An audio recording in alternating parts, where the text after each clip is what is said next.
Hi guys, welcome back. So in the part one of the Kashmir vlog, we showed you the houseboat and the Shalimar Garden. So if you haven't watched that, the link would be in the description. Now enjoy the part two.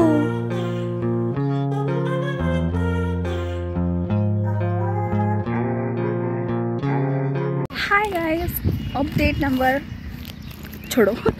सो हम अब आए हैं निशांत बाग and मेरे मतलब आई से कितना pretty लग रहा है मैं आपको दिखाती हूँ. ऊपर लुक एट दैट. मतलब ये लेयर्स पे बनी हुई है. हम लोग नीचे थे पहले लेयर में जैसे आपने देखा, फिर उसके बाद हम लोग चढ़ के आए ऊपर केसेस से ऊपर एंड वैसे लेयर्स से पूरी बाग है. complete beauty. I just love it. Look at those flowers. Okay, ये देखो, such pretty. ये पूरा ऐसे बना हुआ.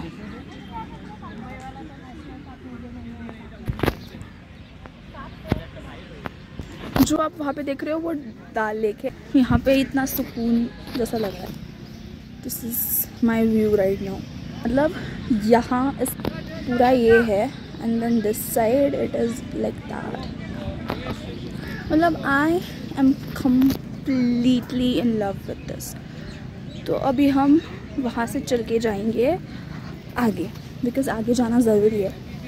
बिकॉज एज आई सेड कि ये देखो guys, look at that. I can't get over this. My mom and dad are eating this. I'm just going faster. Because मैं ऐसे आपसे बात करने लग जाती हूँ तो मैं जगह पे रुक जाती हूँ. अभी मैं कहाँ से बाहर निकलूँ. वाह, मैं अंदर चली गई और अभी मुझे बाहर जाने के लिए जगह नहीं है. But I got it, found it. Oh, look at that. जहाँ देखूँ वहाँ prettier, beautiful ऐसी जगह है. चलो निकल गए हम बाहर. पूरा चढ़ के ऊपर जाना है. से ले हमको कहाँ से लेयर्स में ऊपर है.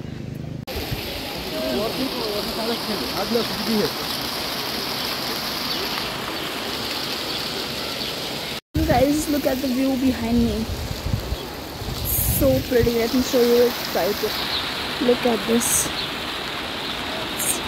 Very pretty. Very pretty. जो आज दिख रहा है वो डाल लेके हम जाने वाले हैं वहाँ पे last day. So guys, we left Nishant Bagh and now we are going to Pampur village. वहाँ के केसर के फील्ड्स देखने हम जा रहे हैं. वहाँ पे हम लोग ने केसर के फार्म्स भी देखे एंड हम लोग ने कुछ केसर और ऐसे प्रोडक्ट्स भी परचेज़ भी किए. वहाँ पे हमें केसर के बारे में इंफॉर्मेशन भी दी गई थी. सो वो भी वीडियो मैं बाद में लगा दूँगी अगर मुझे मिल जाएगा. But yes, now we are going there. So see you guys there. So वहाँ पे पहुँचते ही हमें कश्मीरी कहवा टी पीने को मिला विच वाज सो नाइस. ये है यहाँ पे एक्चुअली केसर के फार्म फूल वगैरह वहाँ यहाँ पे होते हैं. बट अभी सीज़न नहीं था तो देखने को नहीं मिला. बात करते हैं कश्मीर.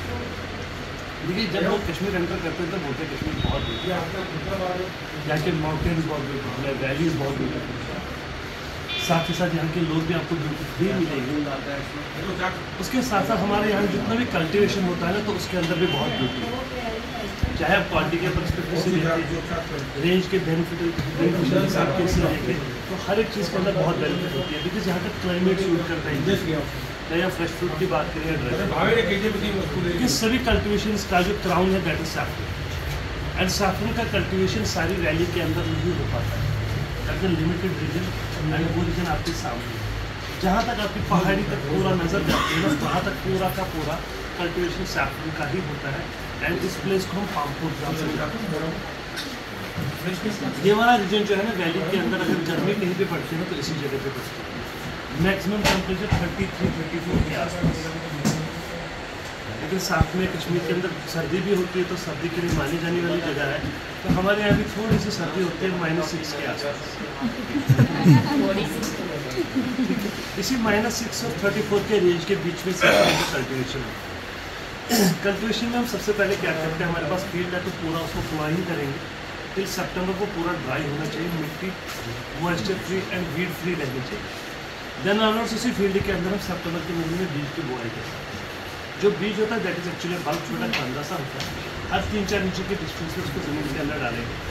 एंड एक साल हमने बल्ब डाला, 8-10 साल के रिपीटेड बल्ब नहीं होता, 8-10 साल के लिए फ्लावर आता रहेगा। जब हम सितंबर में बल्ब डालते हैं तो अक्टूबर और नवंबर इसका फ्लावरिंग सीजन होता है। मिड अक्टूबर से लेकर मिड नवंबर तक का सीजन होता है, 20-25 दिन का सीजन होता है। फ्लावर होने के बाद इसी बल्ब के अंदर से ग्रास ग्रो करेगी। वो इतनी लंबी सी ग्रास होती है, वो पूरे विंटर्स में फील्ड्स के ऊपर बनी होती है। मार्च एंड होते होते वो प्लांट जो है वो भी ड्राई हो जाता है। उसके बाद हमारे पास क्या बचता है, दैट द बल्ब, एंड वो ज़मीन के अंदर ही रहेगा लेकिन डॉर्मेंट रहेगा। फिर अक्टूबर वो उधर ही रहेगा। तब तक हम फील्ड्स के ऊपर क्या करेंगे, ऊपर से फील्ड्स की टेनिंग करेंगे, खुदाई करेंगे। साल में 3 बार खुदाई होती है, फिर से अक्टूबर नवंबर में फिर से फ्लावरिंग करेंगे। ऐसे ही 8-10 साल करेंगे। आफ्टर 8-10 ईयर्स हम क्या करेंगे, फील्ड को नीचे ज़मीन के अंदर डेप्थ के अंदर खोदेंगे, अंदर जितना भी बल्ब होगा उसको निकालेंगे, and that is to be replanted, उसी को दूसरी जगह डालेंगे। लेकिन जो बल्ब हम डालते हैं ना वो अंदर मल्टीप्लिकेशन भी करते हैं, एंड इसका मल्टीप्लिकेशन जो होता है वेजिटेटिव प्रोपगेशन के थ्रू होता है। फ्लावर की वजह से इसका रिप्रोडक्शन नहीं होता है, जब जाइगोट रिप्रोडक्शन सैपलिंग के अंदर नहीं होती है। केसर जो है ना इसको बॉटनिकली कॉकस अड्डा बट जो पार्ट हम कंज्यूम करते हैं ना फ्लावर के अंदर से, that is the female lady पर डाइल्यूशन से बोला जाता है। और फ्लावर के अंदर वो 3 पीसेस होते हैं reddish colour. Second part yellow colour के होती है, वो आयुर्वेद यूज होता है। पैटर्न साइड इसका खाली अगरबत्ती वगैरह के लिए यूज होता है, दैट द फ्लावर। हर 1 ग्राम केसर के लिए हमें थोड़े से फ्लावर चाहिए होते हैं, 120 में से 120 में से 150 तो आएगी ना थोड़े से, अब जाके ग्राम बनेगी केसर। जो केसर है ना वर्ल्ड के अंदर इसको कॉस्टेस्ट ड्रग का नाम दिया था, साथ ही साथ किंग ऑफ आयुर्वेद भी। रीजन फॉर दैट इज केसर मेडिसिनल वैल्यू, एंटी कैंसरस होती है, डाइजेशन के लिए बहुत अच्छा होता है, साथ ही साथ बच्चों की मेमोरी के लिए बहुत अच्छी होती है, गेस्ट अल्सरेशन रहेगा उसको ठीक करेगा, इम्यूनिटी के लिए सबसे ज़्यादा इंपॉर्टेंट है। आपकी बॉडी को हेल्प करने के लिए केसर से बढ़िया कोई चीज़ नहीं रहेगी। लेकिन कितना क्वान्टिटी होना है, 10 से लेकर 12 से 12 कड़ी आप 1 गिलास दूध के साथ रेगुलर खा सकते हो। बच्चों के लिए 3 से 4 कड़ी मैक्सिमम, उतना खाएंगे तो सभी फायदे मिलेंगे। प्लस ये जो कंसीविंग मदर होती है ना, कोई माँ हमारी प्रेगनेंसी के अंदर है तो उनके लिए ज़्यादा अच्छी होती है, बिकॉज मदर की हेल्थ के लिए अच्छा है, जब बेबी के हेल्थ के लिए भी अच्छा है। कहा जाता है कि केसर खाने से बच्चे गोरे पैदा होंगे, लेकिन वो सारा फेक है। केसर आप 1 किलो खाएं या 10 किलो खाएं, बच्चा वैसे ही होगा जैसे माँ बाप। अगर कश्मीर में जन्म दिया तब गोरा हो, अगर मेरे जैसा हो तब कुछ नहीं हो। ठीक है, अब सबसे इम्पोर्टेंट बात है क्योंकि केसर जो है ना इसके अंदर अडल्ट्रेशन फेक सैफरन बहुत सारी होती है। कैसे बचेंगे इसके लिए 2-3 सिंपल से पैरामीटर है। Firstly what you need to do, उसको हाथ में लेके फ्रीज के लिए सॉफ्ट होती है, अगर नहीं है, अगर पुरानी है तब हार्ड होती है। सेकेंड शेप में टैपिंग होती है, हेड वाइट होती है, पेरेंट्स की कलर में अगर आप देखेंगे तो जनरली जब हम देखें तो वो डार्क रेड कलर की दिखेगी, लेकिन जब हम गौर से देखेंगे तो उसका टेल में लाइट रेड कलर का है। टेस्ट में अगर आप देखेंगे तो कुछ उठा के मुँह में डालिए, इट इज टेस्ट, कोई टेस्ट नहीं है, लेकिन जब मुँह में डाल के आप चबाएंगे तब जाके जो टेस्ट आएगा ना वो स्लाइटली बिटर प्रकार से आएगा। पानी में डालिएगा तो मैंगो डालकर बसते। सेकेंड, पानी को येलो से लेकर ऑरेंज का कलर में लाएंगे, एंड थर्ड, पानी को साफ रखिएगा, गंदा करेंगे, ओपेकनेस नहीं आनी चाहिए, एकदम ट्रांसपेरेंट वाटर। शेल्फ लाइफ के हिसाब से देखेंगे तो केसर का शेल्फ लाइफ 10 साल का होगा। आप इस चीज़ को घर में 10 साल रखना नहीं है, कंज्यूम करनी है, लेकिन कैसे रखेंगे तब जाके रहेगा। कूल एंड ड्राई रखिएगा, एयर टाइट करके आप इसको रेफ्रिजरेशन पे डालिए, ड्राई हैंड से रोज़ाना निकाल के खाते रहिए और आपको फ़ायदा ही फ़ायदा करेगा। कश्मीर दोबारा आने का मन करे कभी तो फर्स्ट वीक ऑफ नवंबर का बुक करिए। अब आपको कश्मीर क्या लगेगा कि इन फील्ड्स के ऊपर सबसे अच्छी ब्यूटी होगी जो वायलेट कलर की क्राफ्टेड रहेगी फ्लावर्स की, स्मेल में आपको 2-4 दिन को दूसरा। Okay, thank you. So after the Pampur village, we visited this Avantipura ruins. So Avantipura ruins was firstly one of the only Vishnu temple, but due to earthquake ये पूरा temple जमीन के नीचे दब गया था, एंड एक राजा ने उसे निकाला तो ऐसे ruins उनको मिले। बट जब ये टेम्पल था ये बहुत ब्यूटीफुल था, and this was one of the like only Vishnu temple, but sadly अब सिर्फ रूइंस है। बट ये टेम्पल में उनके हर एक पिलर पे बहुत ब्यूटीफुल गॉड्स के कार्विंग्स थे हर एक पिलर पे। सो या मैंने सिर्फ पूरा इस प्लेस का पूरा वीडियो बनाया है, so enjoy.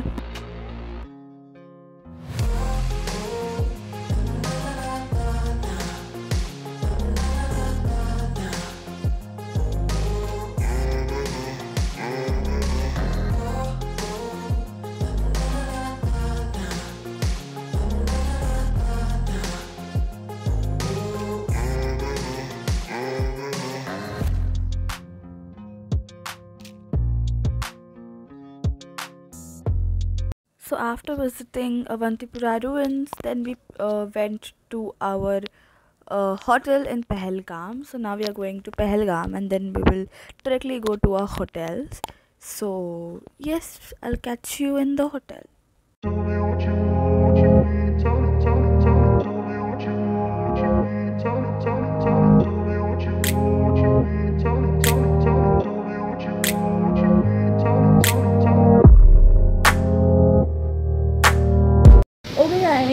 So it's 6:50ish right now, and we have reached our hotel in Pahalgam, and I'm in my room की gallery now, and यहाँ से जो view दिख रहा है, oh my god guys, यहाँ पे ठंडी भी है और व्यू भी बहुत अच्छा है। मैं कुछ नहीं कह पा रही हूँ, again I am gone speechless.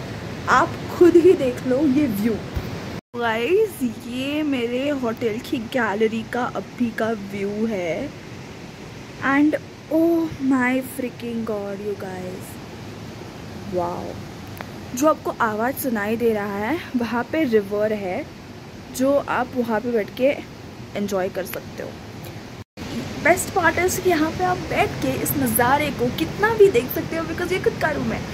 और दूसरी चीज़ ये है कि इसमें हम 2 दिन हैं, आज का नाइट स्टे भी है और कल का नाइट स्टे भी है। तो ओवरली एक्साइटेड कि मैं 2 रातें 2 शाम लाइक दिस शाम एंड 2 दिन यहाँ पे रहने वाली हूँ।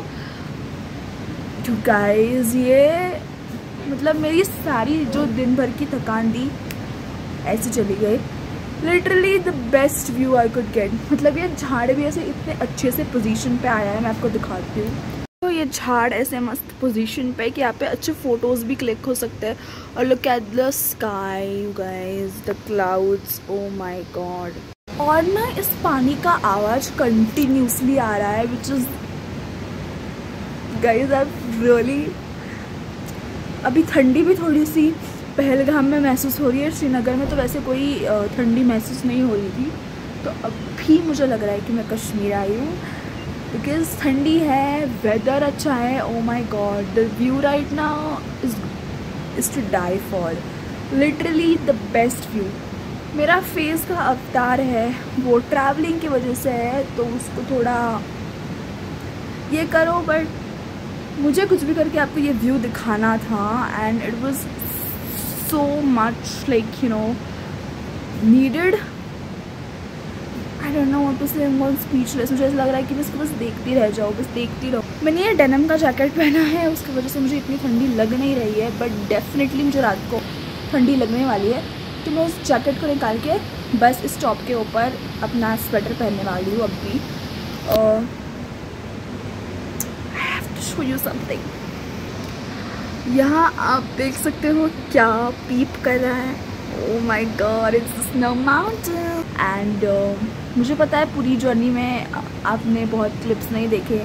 आज भी मैं जहाँ पे गई थी मैंने वहाँ का आपको दिखाया, बट लाइक ऐसे हम लोग जब ट्रैवलिंग कर रहे थे, आई डोंट थिंक कि मैं ब्लॉग करूँ, बिकॉज क्या ही करना। बट जब भी कोई अच्छा सा यू नो व्यू आता था, मैं डेफिनेटली कैमरा निकाल के वो शूट करती थी।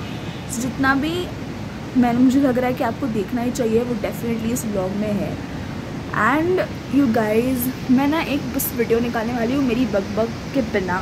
इस पूरे व्यू का आप एंजॉय करो।